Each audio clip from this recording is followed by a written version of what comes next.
Thank you. Thank you, TEDx Youth at CNMS. I'm Siddhant Shah. I'm really humbled to be here to talk about my journey and how we have been bridging the gap. I would like to talk about the pursuit of universal design. The pursuit, as it is defined, means that you be at it, like you start working and you stay strong no matter what challenges that you come across. You make sure that you follow it through till the very end. And that is what I have been doing with my work. I'm an architect. I specialize in the area of universal design. And what I do is I use the power of design because it bridges the gap between disability and dignity. To give you a very small example, I want to show you how we are conditioned to consider and think of disability when the society forces certain ideas on us. It was a small survey that we did, and we would ask people to rate what over here is representational of disability. So, most of the times when people would ask, they would say, the one in yellow, disability, I could reference it as disability, and the second one where you have a pair of glasses, some were not comfortable, some were comfortable calling it a disability, but we had a mixed response there. And now to ask all of you who are here and listening to this conversation, if you are wearing a pair of glasses, would you consider yourself as a person with disability? Just ponder over that thought and think that, why is somebody calling me a person with disability when I'm just wearing a pair of glasses? I'm not on a wheelchair. I don't use a hearing aid. Then why am I called as a person with disability? Now think. When you use a wheelchair, you use it because you have a challenge of mobility. You have a hearing aid because you have a challenge of hearing something. You use specs because you have a challenge or you have an impaired vision, but yet these pair of glasses are not considered disability. They've become an accessory. You even find people who wear glasses only because it enhances their facial features or aesthetics. But I don't think anyone has come across anyone here who would just move around on a wheelchair or like just use a hearing aid for the sake of it. And that is the power of design. To make something that is an equipment of aid to making it an accessory of popular culture. That is what I do. That is where I work. My journey in the space of disability access started because of my mother. My mother is visually impaired, and she was once asked to leave an art gallery because typically for a person with visual impairment, the sense of touch is what is the sense of sight for them. And they were scared that she might touch something and the thing would break, or like she might do something to the artwork which would not be comfortable for everyone. So we're like, okay, we left. And that got me thinking, and I think that is where the pursuit started, that why can't somebody who's visually impaired not engage with visual art? And what you see over here on the screen is the same thing where we bridge the gap between please do not touch, a sign that you see in a museum or an art gallery, to a sign that we introduced in museums in India and South Asia, including working with a museum in Pakistan too, and where we included the sign of that says please touch. What you see here are a group of girls from the blind school in Chandigarh exploring a tactile artwork where you have an artwork of a modern Indian master, Lakshman Pai, and right next to the artwork is a tactile rendition which they can touch, feel and easily explore without being offended or being asked to leave out of a gallery. And that's not it. If you closely observe, they're touching the flowers on the hair that has been put up on the artwork, and that also gives you a multi-sensorial experience of what the smell is, what the fragrance of that element is. So not only can people with visual impairment touch and experience things, but can also now engage with work. That is what the journey began, and that is what I have been doing through the tool of universal design. I'll be talking about that, but before that I have a note to make. I will be constantly using the term persons with disability, and each country follows a different model of approach. So a country in UK, it would be completely fine to call somebody a disabled person because they follow the social model of disability. In India, we follow the person first approach, where you address the person first and then bring the disability. So it will always be person with visual impairment or person with disabilities. So just be aware of that, and the aim is that when you move out of this auditorium, you also should be more sensitized towards the needs and addressing people in the right way. The first thing, the first rule of the principle of universal design focuses on equitable use. That how can you design something that everybody can use it? Why should you design a big door for a big cat and a small door for a small cat? Why not design games that everybody can play?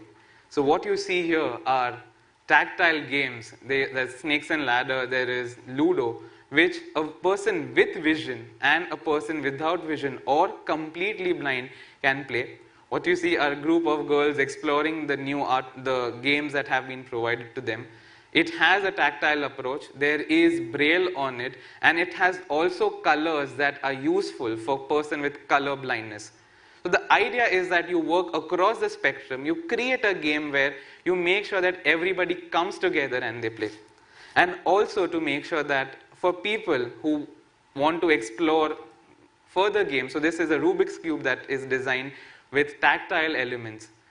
Also what you see over here is that the Rubik's Cube does not have color, because the idea is that you do not want to make sure that you add levels of complexity. You want to remove them, and hence it is purely based on the graphics that are there, on the elements that you see on them, the raised elements that are there, which would allow them to play this game.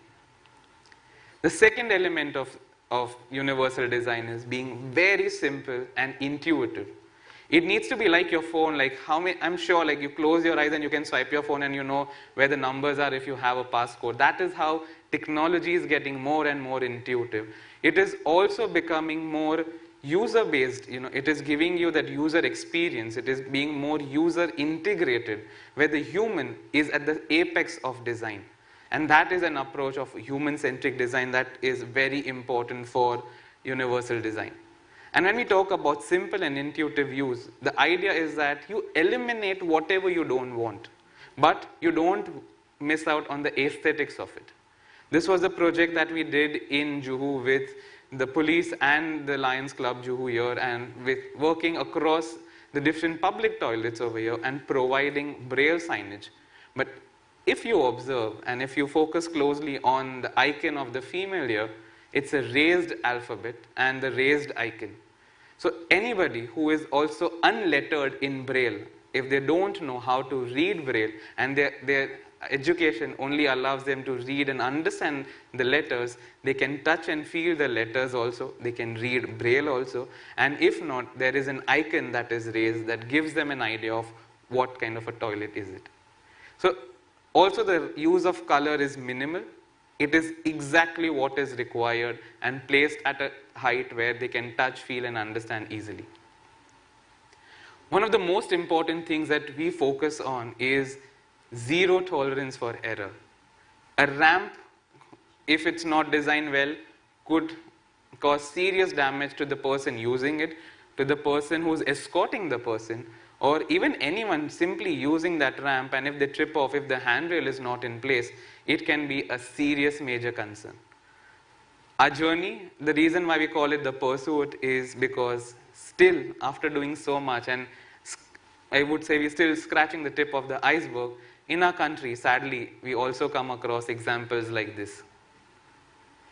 I'll give you a small story. It's a humorous one, but it's a sad story where the contractor was asked to create a ramp, and he designed a brilliant ramp. The ramp had perfect gradient, but because he was told that he had to create a stepped ramp. Now typically a stepped ramp would be where you start, you have a landing, and the landing is for the resting of the person escorting the wheelchair. So they rest over there and then they again move back. But the lack of education, the lack of even awareness and understanding what is required got him to understand that ramp with a step meant that I need to chop off the front edge and put a step over there. So still, when you work so much, there is so much more that is left, and hence I wanted to put this example to understand that even though there are fantastic examples that you saw in the beginning, there are still these things that we have to overcome and make sure that people have a dignified life. At the end of the day, be it a person with disability, without disability, everyone has a right of living a dignified life. Because just imagine, like, if you close your eyes for a few minutes, you would realize that disability could occur to anyone at any given point in time. It's like diabetes, you never know when it would come in. So when you're designing a ramp, you're actually not designing a ramp for a person using a wheelchair, you're actually designing it for each and everyone who would ever require. And there are 3 types of disabilities. One, that is permanent. Second, that is temporary. So you may fall off and you're on a wheelchair and because of a fractured leg. And third is a situational disability. So situational disability is like, say for example, you're traveling and you're carrying 2 suitcases with you with wheels and you want to lug them around. You're looking for a ramp and not a flight of staircase where you would hold it and move. And at that point in time, even though you're not on a wheelchair, you are facing a challenge of mobility. So these elements are brought together in our work, and we try to make sure that at various different points in time, we cater to them. The fourth one is the perception of information. Who can use it? And one of the most important things of universal design is that you must design to include people and not segregate them. Right? We should not create that these products are only for blind users, these products are only for sighted users, but ideally create products that everybody can use. And also, we are pioneers in this. I'm the youngest national award recipient in this space, and still I learn each and every day. We don't have a textbook that we follow about inclusive design and then we do our work. We were on site. I was working at the City Palace, Jaipur, and we were discussing, we were meeting people, and I've always realized that if you ask the audience, they help you a lot more. So we asked a group of people, and this was a parent who had a child who was completely blind, would always use Braille to understand. And she said that every time my child reads Braille, I become visually impaired. I don't know what he's reading, and I can't participate, I can't engage with him. And that is where this is the Braille book that you see we designed for the City Palace, Jaipur. And it is a unique Braille book because it has text, it has Braille, and it has tactile elements. So a person with sight, irrespective of their abilities on the spectrum of visual impairment, everybody could use only one book and enjoy together. What you see on the other side is a very proud project. We worked for the State Bank Museum, Pakistan in Karachi. We were like 2 countries. It is one small step that we worked together to make sure that 2 countries come closer. This was Karachi's first museum Braille guidebook ever to be made there. And it was done by an Indian. So it was a gesture of love. We really enjoyed working over there and making that difference and bridging the gap between these 2 countries in a very small way, but in a significant way for other activities that followed after that. The last one here is the flexibility in use, and how do you allow so that things are flexible enough for people to comprehend. And one of the best examples of that is this tactile map that we provide for. We work with various different corporate organizations for whom diversity hiring is a concern, that you need to make sure that the HR hires, we train them, we focus them on inclusive hiring, inclusive communication. Your emails could also be very, very inclusive, right? And to all of you all, again listening here, another pro tip for you, never start an email with dear sir / ma'am or like dear sir or ma'am. Do not assume anyone's identity. Always address with a name, because that's one of the best ways to do that. And if you want to be a global citizen, you will have to be more inclusive in your approach. And what you see here is an example of that. So this is for one of the corporates that we work with. It's a map, and it's a site map, but again, it has all elements of Braille. And it allows the people who are visually impaired who are coming in to actually identify the areas that are there, facilities that are there, and places that they can engage with and move around. And again, the colors are used in such a way that it helps persons with low vision or partial sight, because it has a high level of contrast in that. So, why access for all, right? Why should you provide this access? Why am I not working regularly as an architect, like not making buildings, or literally bridging and making bridges that connect spaces? But why this need, right? One, it is a personal thing for me. Two, I also feel that this is a number of people out there in the world who are experiencing, and it is not that they have experienced or will experience, they are currently experiencing disability, and that's not a small amount of people. It is 15% of the world's population who are making sure that they are doing each and everything with whatever is available to them. And I feel that it is our moral duty in any spectrum of work that you're doing, be it you're an accountant, be it you're a doctor, an engineer, whatever you want to get into, you always have that scope of making sure that you create facilities that are accessible, useful, and beneficial for a wider group of people. I wouldn't say all, because that is like putting a big piece of cake out there, but I would say go small, start small, and do as much as you can, because it should not be a virtue. It should not be something that you do only on your birthday and you go and visit an NGO or do something with a group of people. It needs to become your habit. It needs to be something that you inculcate within yourself. And there is something that all of us can do. And I wanted to end with this slide because I want you all to take something with you with this presentation. And the first thing is that accept and include. Just think how many of you all have friends with disability, or how many of you all have friends that are different than you in more than one way. The second thing is create awareness. Like, you have social media to your use. Like, your one post or one story could reach out to like 200 people. Imagine the ripple effect of that. Today you would post something like, and you connect, and then you create awareness on that.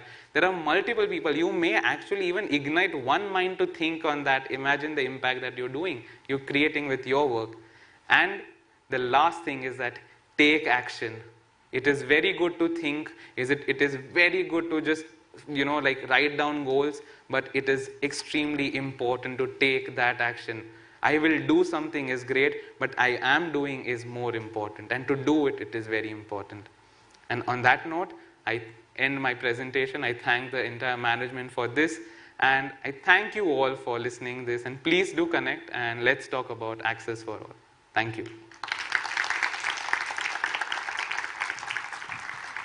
And before I leave, there is one thing that I would say, that two things that you should, again, the third pro tip is that if you ever want to thank a person with hearing impairment, one way of signing thank you is to put your hand, and can I ask everyone to do that? Can you please put your palm over here on your chin, your right hand on your chin, and you just say,